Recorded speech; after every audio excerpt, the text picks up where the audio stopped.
네. 여기 국제관계 이해 265페이지부터는 이 단원에서 두 문제 정도가 출제가 될 수 있습니다. 일단은 국제관계하고 관련돼서 한 문제가 출제가 되는데요. 보통은 국제관계를 이해하는 관점이 있어요. 현실주의, 이상주의, 구성주의가 있고, 그리고 국제관계가 우리가 윤리교과서다 보니까 평화로워야 된다라고 하는 데 있어서 평화이론이 있습니다. 그래서 국제관계에 대한 이런 관점들을 비교하는 문제가 한 문제가 출제가 되고요. 그리고 뒷단원에 보시면 이제 해외 원조 파트가 나오게 되는데요. 그 단원에서 이렇게 한 문제 해서 보통 두 개의 문제가 출제가 되는 그런 단원이다 라고 알아두시면 될 것 같아요. 자, 보죠. 국제관계를 이해하는 관점 첫 번째로는 우리가 현실주의를 살펴보려고 합니다. 현실주의. 대표적인 학자는 모겐소이신데요.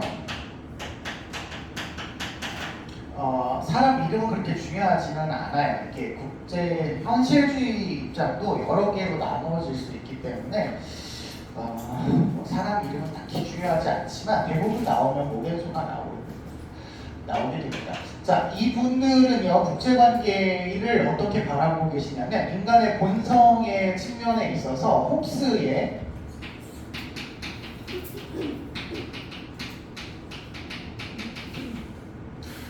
성학설을 계승하는 측면에서 국제관계를 바라보고 계십니다. 그렇기 때문에 인간의 본성이 약하잖아요.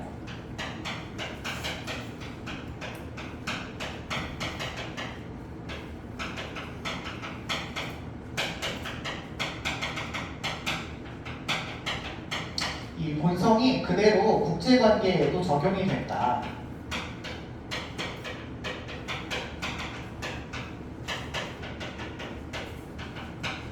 그래서 국제관계에 문제가 발생하는 이유 자체를 인간 본성에서 찾습니다. 어디가 있지? 본성. 네, 본성에서 찾습니다. 본성에서. 그래서 자국의 이익을 추구하는 국제사회의 모습이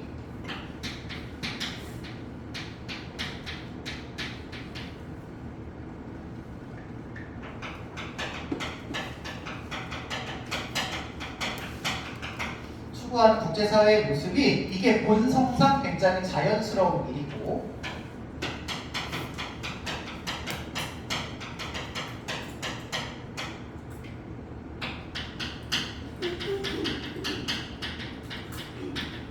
자연스러운 일이고 그리고 국제관계에서는 상위의 권력자가 없어요.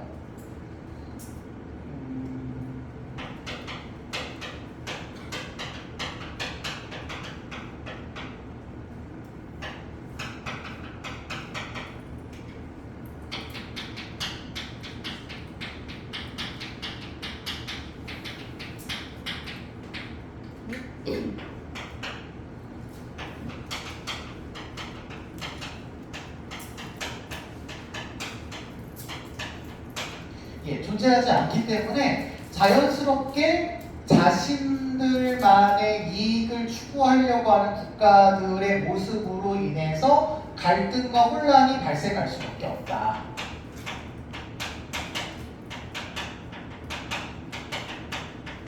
이런 상태를 홉스 아저씨는 이전에 뭐라고 불렸냐면 자연상태라고 불렸죠. 우리가 더 다른 말로는 투쟁상태,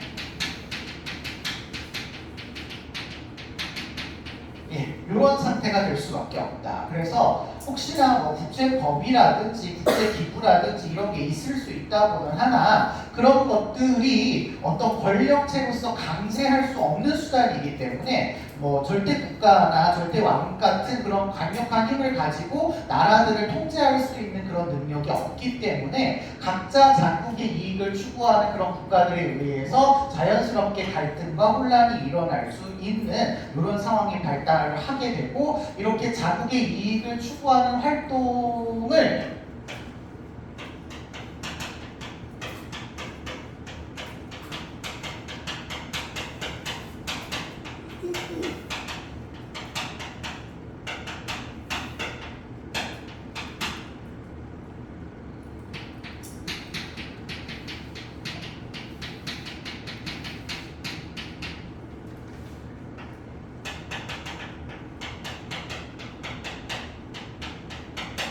도덕적으로 나쁘다 이렇게 얘기할 수 없다는 거야. 자기 나라의 이익을 추구하는 이런 활동이 도덕적으로 나쁘다 이렇게 얘기할 수 없어요. 그래서 현실주의는 자국의 이익을 추구하기 위한 전쟁,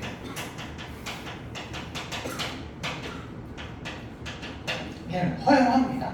러시아의 영상을 찍고 있어서 제가 말을 조금 조심해야 되는데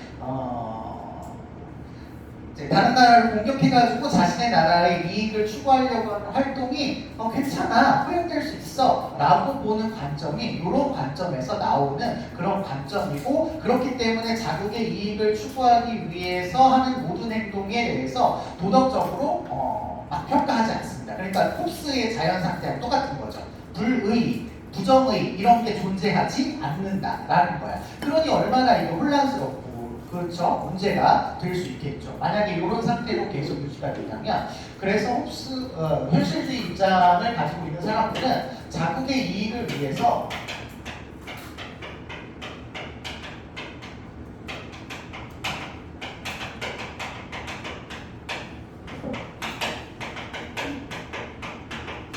국제관계에서의 어떤 평화를 추구할 수는 있는데 이것이 반드시 평화로워야 된다라고 하는 전제는 아니고요. 자기 나라에 도움이 될 수 있다면 이렇게 평화를 추구할 수 있다. 이런 맥락으로 기억하셔야 됩니다. 그래서 얘네들은 평화 자체를 추구하는 활동이 목적이 아니야. 자국의 이익을 추구하는 게 목적이고, 그런 수단 중에 하나로 평화를 추구할 수 있다. 이런 맥락이야. 그래서 세력이나 힘 을 키워서 다른 나라를 견제하거나, 우리나라가 국방력이나 경제력이나 어떤 외교력이나 이런 것들이 크고 세면 다른 나라가 함부로 우리나라를 쳐들어오지 못할 거니까 우리나라와 다른 나라 사이에 전쟁이 일어나지 않을 수 있다, 이런 얘기겠죠. 그리고 이런 것들뿐만 아니라 이제 세력 균형을 위해서 군사 동맹,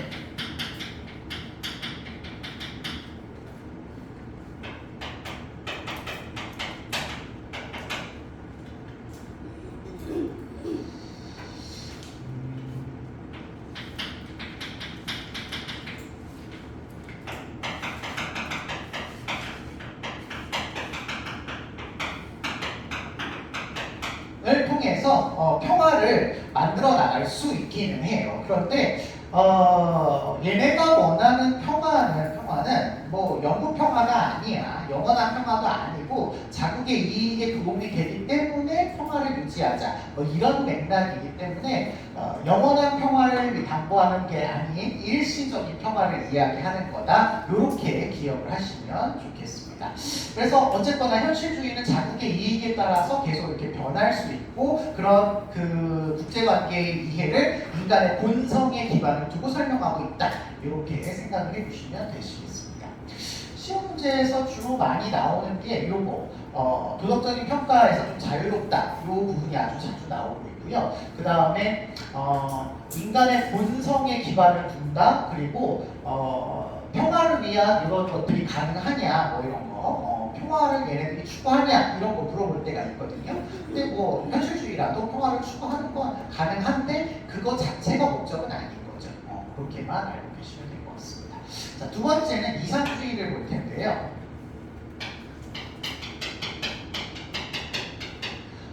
이상주의의 대표적인 사상가는 뒤에 나오는 칸트예요. 근데 칸트 자체가 이상주의라고 얘기한 건 아니고, 후대 사람들이 이제 칸트를 이상주의로 분류를 하는 편이라서 칸트도 여기에 들어가지는 않고 칸트를 우리가 따로 볼 겁니다. 따로 볼 거고요. 실제로 시험 문제 나올 때는 칸트랑 보통 현실주의를 많이 비교한다든지 칸트랑 다른 사람을 비교한다든지 이렇게 나오기 때문에 그냥 제가 칸트라고 써드리고 있습니다. 자, 얘도요 똑같이 인간의 성선설이라고 하는 걸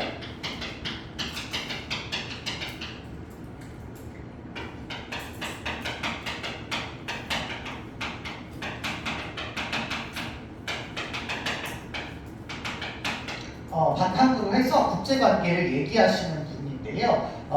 칸트가 얘기한 거랑 거의 비슷한데 인간이 합리적인 존재이기 때문에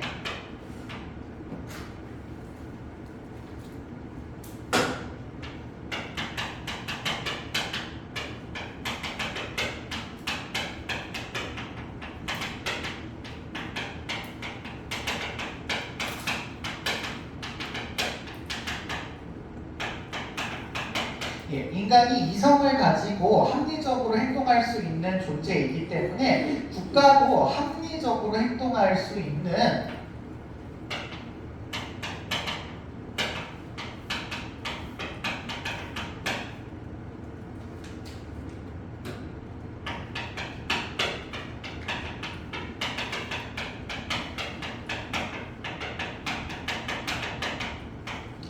합리적으로 행동할 수 있는 도덕 행위의 자율적 주체다. 뭐 이렇게 인식하고 있는 아이들이에요. 그래서 합리적인 대화, 합리적인 어떤 상황 이런 것들을 통해서 국제관계를 해결해 나가야 한다. 이걸 강조하시는 입장이죠.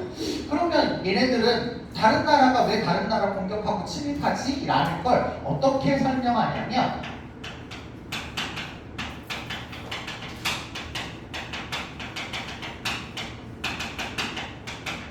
이렇게 설명한대요. 무지나 오해.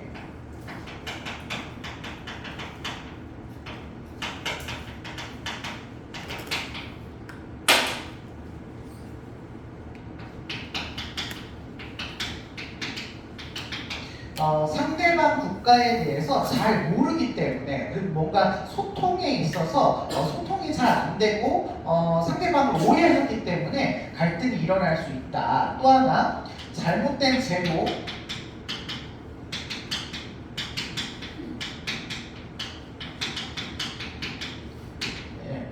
규범 이런 것들이 존재를 하게 되면 상대방의 국가와 이렇게 트러블을 일으키는 경우가 많이 있다.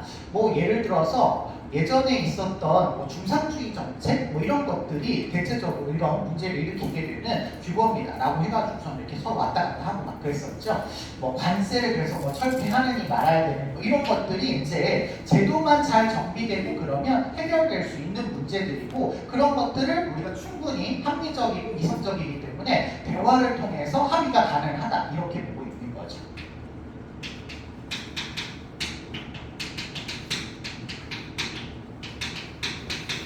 그래서 국제 분쟁을 얘네가 해결하는 방식도 뭐 합리적인 대화,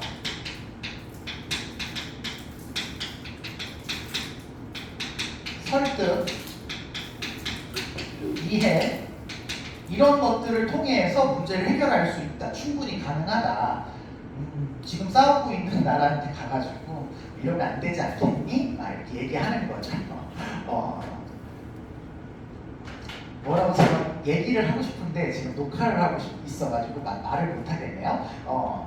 우리나라의 어떤 다른 나라 외교관이 이제 우리나라와 자기네 나라의 국제 문제를 이렇게 막 야당 대표를 갖다 놓고 우리나라가 잘못해가지고 지금 우리나라와 니네 나라가 문제가 되고 있어 이렇게 막 얘기를 하면 이제 우리나라도 너 왜 그렇게 얘기하니 이거 오해다 잘못됐다 막 이렇게 얘기해서 이런 문제를 해결합니다 이런 건데 이제 우리가 그런 거에 대해서 막 항의를 하면 이제 그쪽 나라에서 또 대사관 불러가지고 너네 나라에서 이렇게 조치를 했는데 왜 이렇게 조치를 했니 막 이렇게 해가지고 막 왔다 갔다 하면서 대화로 해결할 수 있다라고 본다면 이거는 이상주의의 관점에서 이야기할 수 있는 그런 태도이고요. 그렇기 때문에 얘네들은요 국제법이나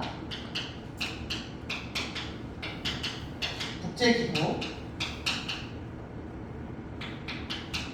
뭐 국제연맹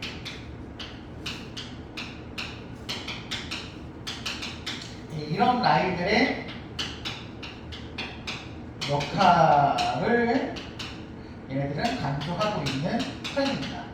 홉스를 계승한 저 현실주의에서는 국제법이나 국제기구가 이런 역할을 못해요. 강력한 힘을 가지고 있지 않고 그리고 인간의 본성 자체가 이기적이고 나쁘기 때문에 이렇게 좋게 대화를 해서는 문제를 해결할 수가 없다라고 보고 있는 거죠. 마지막 세 번째는 이상주의는 제가 칸트에서 좀 더 적극적으로 말씀드릴 거예요. 이상주의 말고 하나가 더 있는데 이게 구성주의라고 하고요. 이 구성주의는 인간 본성에 의한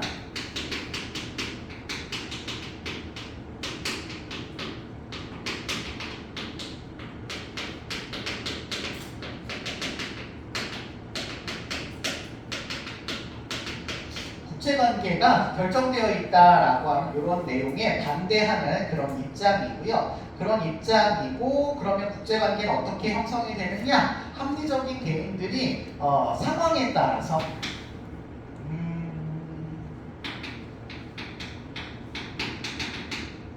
색깔을 좀 다른 걸 쓸까요? 상호작용을 통해서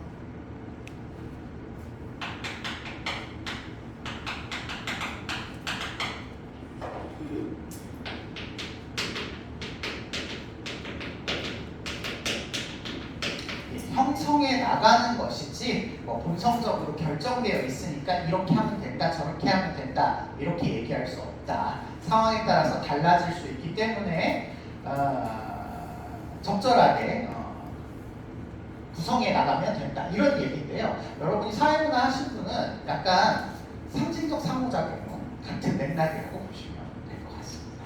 자, 이렇게 세 개가 있는데요. 이 세 개 중에서 우리가 이상주의적인 관점을 조금 더 구체화했다고 볼 수 있는 평화 이론을 말씀을 드릴 텐데, 평화 이론 중에서도 제일 중요한 사람이 칸트이기 때문에 오늘은 칸트의 이론만 이야기하고 맞춰야 될 것 같습니다. 칸트의 평화 이론은 우리가 명칭을 붙이자면 이 사람 책 이름이고요. 영국 평화론이라고 합니다.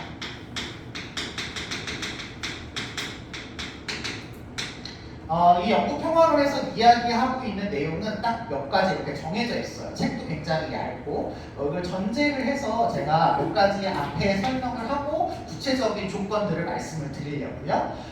일단 칸트는 영구 평화를 원합니다. 영구, 영원한, 영원히 지속되는 항구적인 이런 의미가 돼요. 그래서 이게 칸트가 성선설이라고 표현하기 좀 그런데요.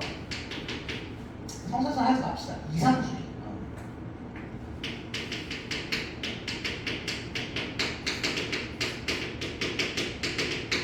이상주의적인 관점에서 국제관계를 얘기를 하고 있어서 개인이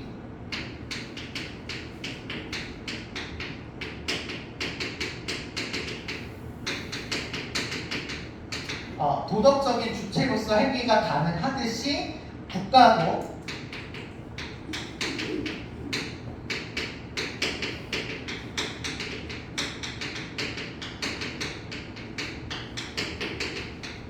도덕적인 어떤 지위나 권리를 가진 하나의 주체다 이렇게 보고 있고요. 이게 칸트의 계약론적인 관점인데 우리가 칸트의 계약론을 자세하게 안 배웠는데 올해 6평에 나오는 바람에 좀 더 이야기를 하자면 순수 이성의 명령에 따른 이 말을 우리가 또 설명을 해야 되잖아요. 그러면 이게 선생님 웬만하면 그래서 세균 시간에 이걸 자세하게 안 하려고 하는데 왜 이렇게 막 확장을 시키는지 모르겠네요. 순수 이성의 명령에 따른 평화를 추구하도록 우리가 계약을 맺고 있다. 근데 이 계약은요, 우리가 직접적으로 맺은 계약은 아니고 우리가 모두 이성을 갖고 있고 그 이성들이 알아서 맺은 계약이야. 알아서 맺은 계약이야. 그래서 이게 뭔가 사회계약론자들이 추구하는 그런 내 자발적인 계약과는 조금 다른 계약의 형태예요. 우리 이성이 그냥 알아서 명령해서 맺어진 그런 이상적인 계약의 형태 이렇게 생각을 하시면 좋을 것 같아요. 그래서 절대로 국가는 다른 존재를 위한 수단으로 대우하시면 안 됩니다.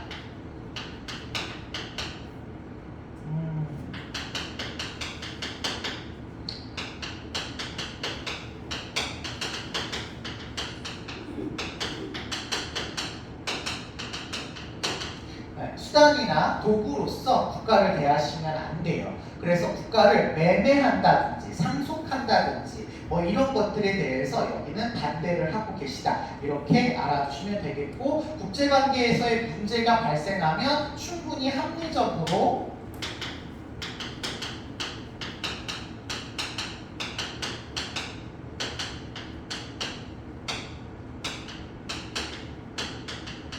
국제 문제를 해결 가능하다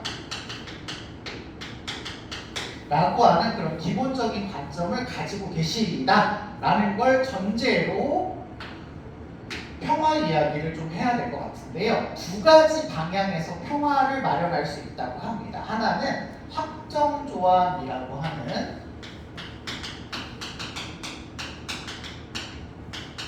평화를 위한 적극적으로 기능해야 될 역할 세 가지를 말씀을 하세요.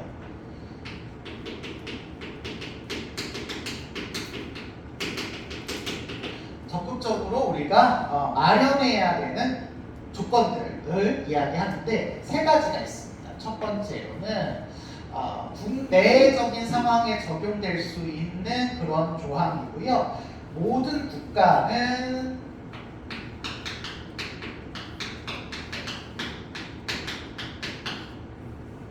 시민들에 의해서 만들어지는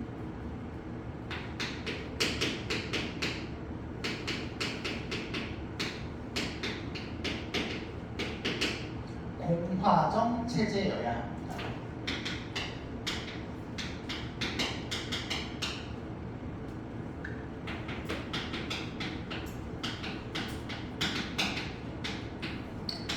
체제인데요. 그냥 이렇게 그냥 정치 체제인데 그냥 정체라고 줄여서도 얘기합니다. 자, 공화정 체제여야 한다라고 하는 건 금방 위에서 설명했듯이 시민이 국가의 주인이어야 된다는 얘기야.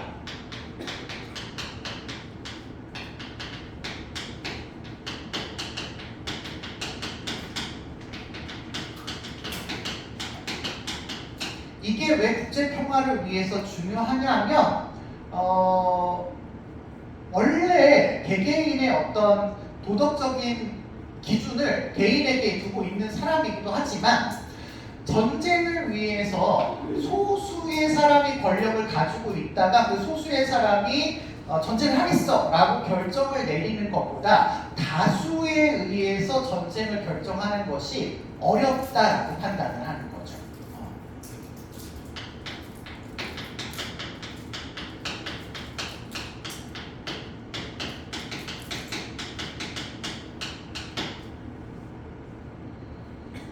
전쟁이 쉽게 발생되지 않는다.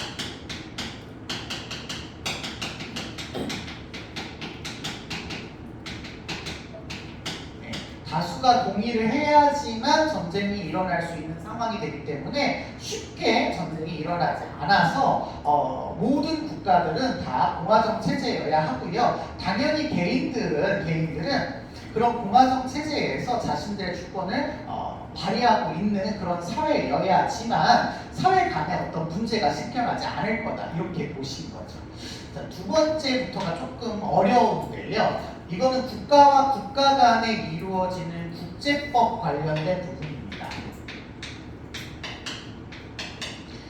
국제법은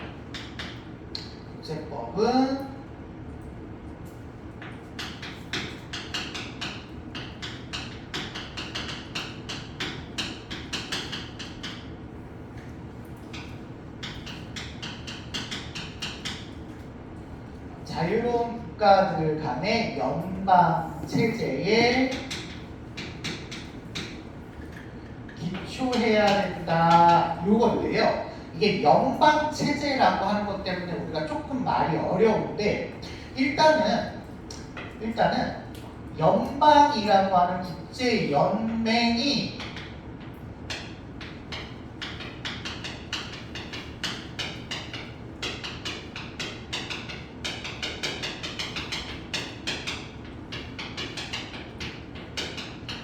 있어야 된다 이런 얘기입니다. 국제연맹이 있어야 된다. 국제연맹이라고 하면 우리가 지금은 칸트가 살았을 당시에는 없었는데 이 칸트가 이런 얘기를 하면서 2차 세계대전, 1차 세계대전에 물론 국제 연맹, 그 다음에 2차 세계대전 뒤에 국제연합 이렇게 해가지고 생긴 단체가 유엔인 거죠. 유엔. 칸트의 말로 인해서 생겨난 조직이에요. 그 정도로 칸트가 영향력을 행사한 건데 국제연맹이라고 하는 조직이 있어서 개별 국가들 간의 어떤 의사소통에 장애가 있거나 무지와 오해 이런 것들이 발생했을 때 역할을 주도적으로 해서 평화를 마련해야 된다. 이걸 주장을 하시는데요. 이 평화연맹이라고 하는 거에 특징이 있습니다. 이 평화의 연맹이라고 하는 게 국가 간의 어떤 그 자율적인 화합을 주도하는 역할을 하고 있는 조직이기는 하지만 개별 국가의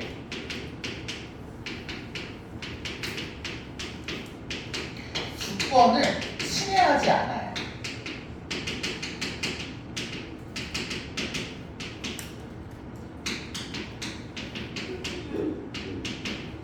아까 말씀드렸지만 국가라고 하는 아이 자체가 도덕적인 하나의 독립적인 존재야. 그렇기 때문에 어떤 국가한테 너 이렇게 해라 저렇게 해라 강제로 명령을 하시게 되면 그거는 강요된 행위이기 때문에 칸트가 생각하는 도덕적인 행위라고 얘기할 수가 없는 거죠. 그래서 어떤 국가에게 강제로 뭘 해라라는 식의 주권 침해가 발생하지 않도록 기능을 하면서 동시에 항구적이고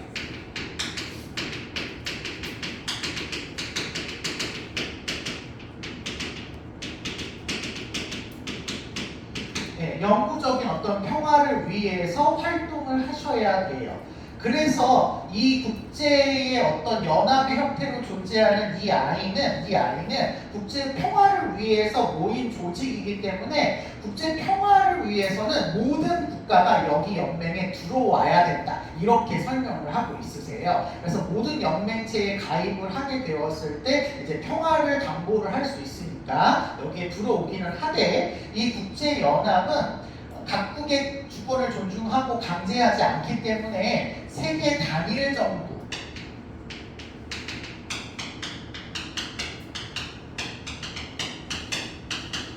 의미하지 않습니다.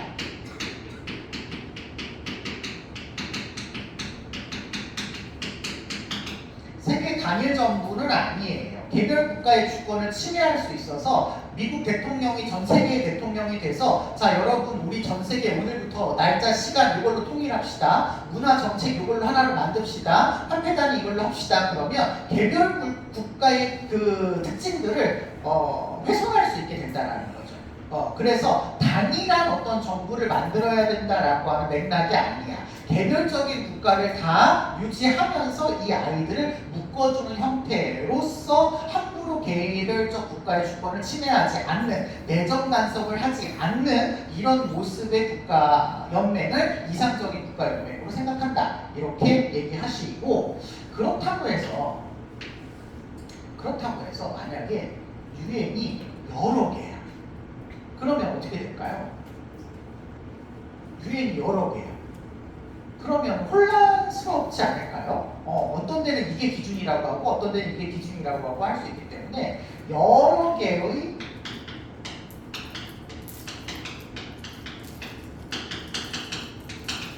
연맹을 요구하는 것은 아니다. 하나의 기준으로서 존재를 하는 게 좋고요. 칸트는 우리가 이성이 모두 똑같기 때문에 보편화 원리 아시잖아요. 그래서 그 하나의 어떤 기구가 활동할 수 있다고 이야기하십니다. 또 하나가 이제 평화조약인데요.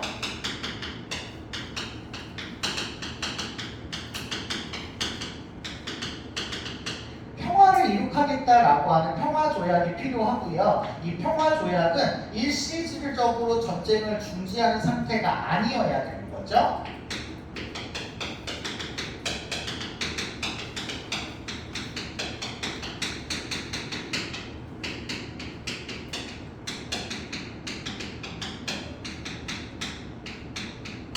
우리나라 같은 경우는 지금 북한하고 우리나라가 휴전인 거죠. 잠깐 전쟁을 멈추었는데 이게 60년, 70년이 지난 거예요. 그렇지만 명목상은 휴전이었고 지난 정권 때 이걸 종전으로 바꾸겠다, 이제 전쟁은 끝나는 걸 바꾸겠다, 뭐 이렇게 이야기를 했지만 우리 헌법상 한반도가 우리나라의 국경으로 인식이 되어져 있기 때문에 이게 우리나라 안에서 우리나라를 두 개로 쪼갠다는 게 좀 말이 안 된다라고 해서 지금까지 잘 이루어지지 않고 있는 것 중에 하나인 거죠. 그리고 종전을 선언하기 위해서는 우리나라와 북한만의 문제가 아니라 국제사회의 문제라서 실제 휴전을 맺은 건 북한과 미국 사이에서 전쟁의 조약을 맺었기 때문에 이 다른 주체가 끼어들어야 되는 이런 상황이라서 이게 쉽지 않죠. 그래서 우리나라처럼 이렇게 일시적으로 전쟁을 중단해서 언제든지 전쟁이 일어날 것을 유보한 채 맺은 조약은 진정한 평화조약이라고 하지 않아서 칸트가 이야기하는 평화조약은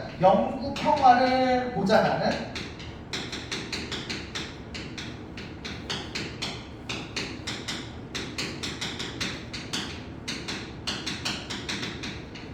조약의 형태로 마련되어야 됩니다. 따라서 영구 평화를 위해서는 평화조약, 평화연맹이라는 게 필요할까요? 없어도 될까요? 필요해야 할까요? 없어도 될까요? 필요한 조건입니다. 하지만 요 하나씩 얘기할 때 평화조약만 마련한다고 해서 영구적인 평화를 보장할 수 있는 것 아니기 때문에 충분한 조건은 아니다라고 기억해 주시면 더 좋을 것 같다라고 보시면 되겠습니다. 그래서 모든 개별 국가가 이렇게 평화연맹, 평화조약을 통해서 우리 모두가 평화를 위한 연방체제를 갖추고 있다면 평화로운 사회로 만들어질 수 있고 나아갈 수 있다. 이걸 주장하시는 분이 칸트다. 이렇게 생각하시면 되겠습니다. 마지막 세 번째로는 이제 국가와 시민 간에 관련된 법인데요. 세계 시민법이라고 합니다.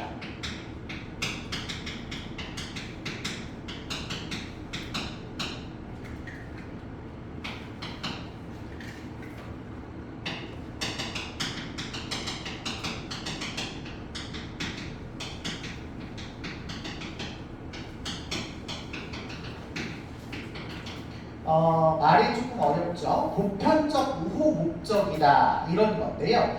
이게 뒤집어서 얘기하면 보편적이지 않은 우호 목적이 아닌 뭐 적극적인 역할을 안 한다 이런 얘기예요.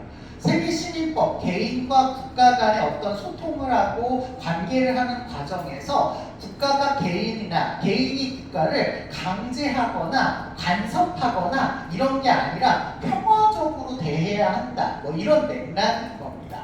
그래서 개별 국가의 주권을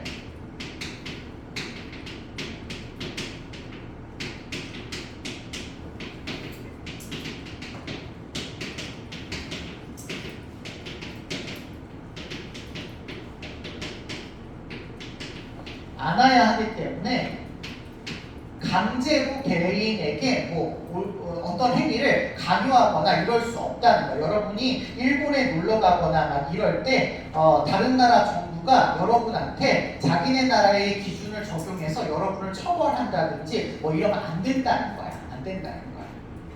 아셨죠? 그런 걸 표현할 때 칸트가 환대권을 인정해라. 외국인에 대한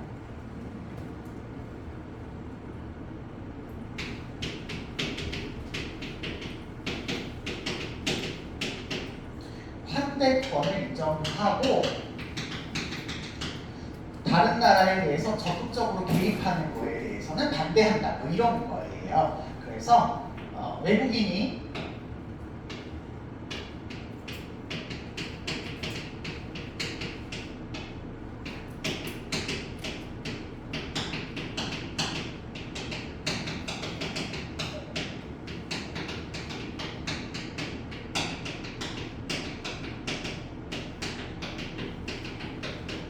다른 나라에 가서 이상한 짓거리 안 하고 살인을 저지르고 막 테러를 저지르고 이러는 그런 나쁜 짓을 안 하는 한에서 그 외국인에 대해서 환대해야 된다.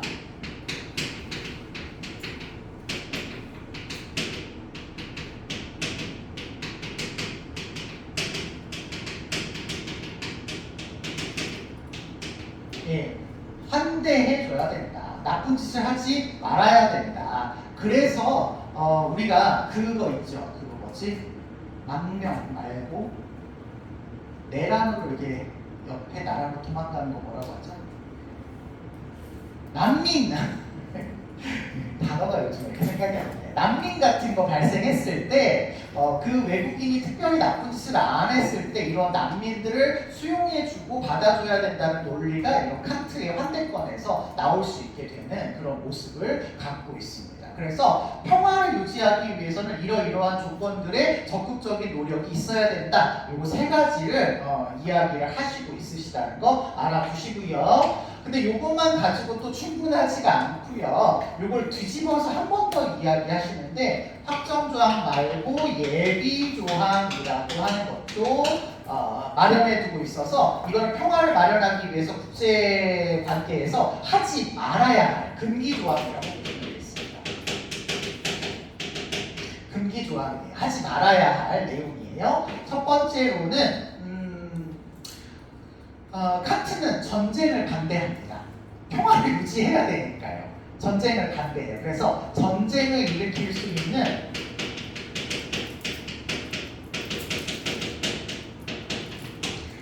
여러 가지 요소들을 제거해야 된다.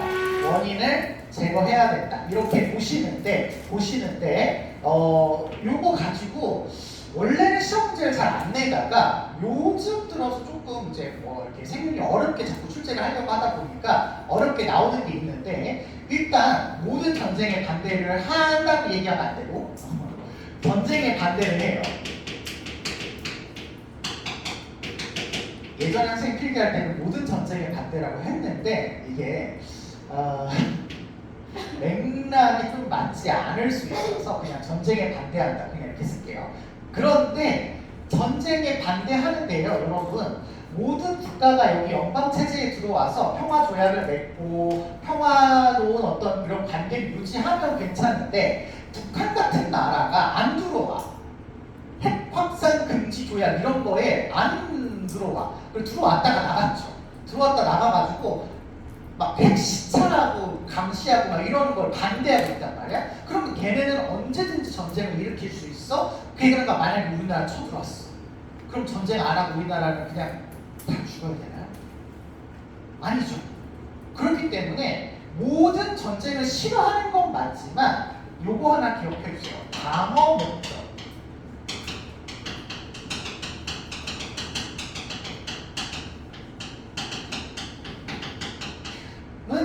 허용 가능하다 이렇게 생각해 주셔야 되겠습니다. 북한이 쳐들어오면 이거 방어하기 위한 전쟁은 어쩔 수 없이 해야 되는 거 아니냐 이렇게 보고 있어요. 그래서 요거하고 또 관련해서 상비군 폐지가 있는데요.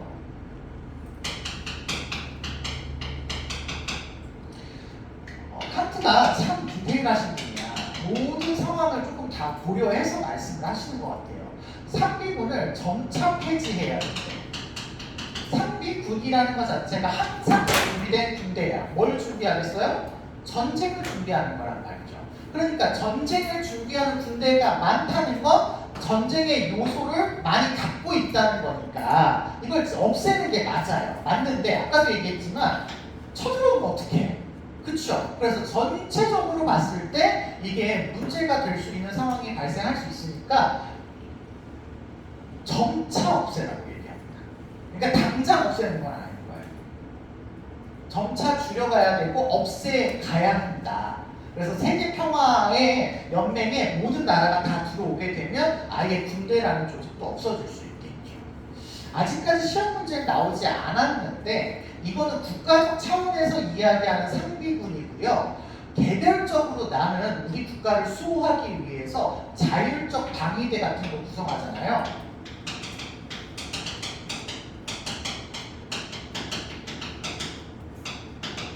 이거는 국가가 마련한 군대가 아니고 개인들이 우리 국가가 좀 위험할 수 있으니까 자발적으로 우리 국가를 수호해보자. 옛날에 우리나라의 그 의병 활동 벌였던 분 같은 뭐 이런 자율적인 이런 용병들은 허용을 또 합니다.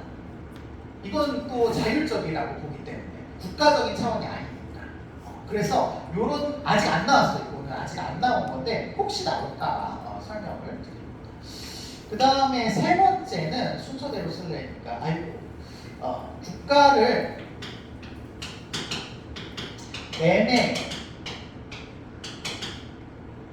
상속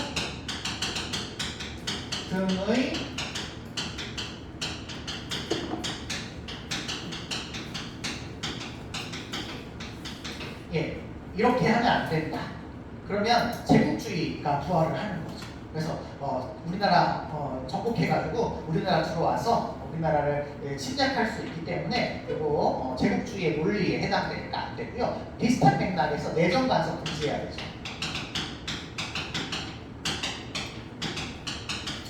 일본이 우리나라 쳐들어올 때의 논리였잖아요. 우리나라를 근대화시켜주겠다. 이런 논리가 다른 나라와 전쟁을 유발할 수 있게 되기 때문에 이렇게 하면 안 된다. 이렇게 보고 계시고요.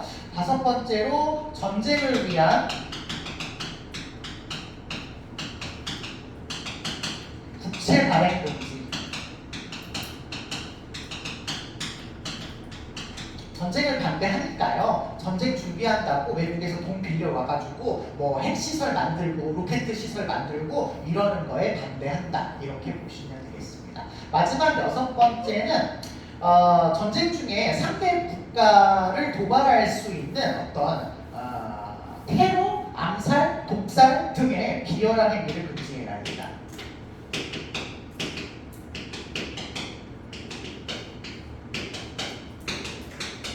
민간인 학살 이런 거 있잖아요. 저게 대표 누구라고 해야 되지? 대표 말고 대장 누구죠?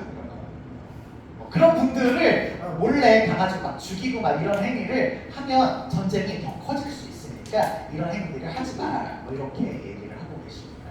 자, 그래서 오늘 여기까지 칸트의 이 평화 이론까지 말씀을 드렸고요. 칸트의 이론 자체가 좀 복잡해요. 그래서 요거에 관련돼서는 문제를 한 번씩 보시는 게 좋을 것 같습니다. 일단 여기까지 보실게요.